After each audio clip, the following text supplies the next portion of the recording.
কেশিয়ারিতে তৃপ্তি hotel.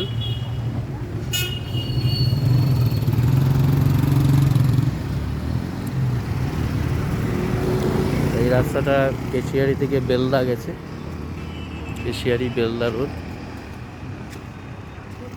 আগে আরেকটা hotel আছে এই রাস্তায়, কেশিয়ারি থেকে বেলদা যাওয়ার রাস্তায় খাবার জন্য বেশ কয়েকটা হোটেল আছে। এই যে স্টেট ব্যাংকের কাছে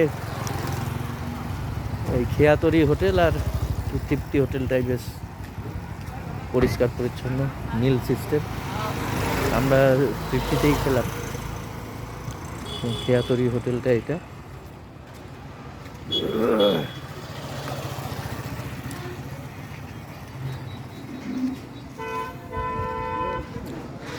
এখানে ভিড় বেশি, বিরিয়ানি টিরিয়ানিও করে। তৃপ্তিটাতে এমনি বাঙালি খাবার, মাছের ঝোল, ভাত, চিকেন, ঘরোয়া খাবার।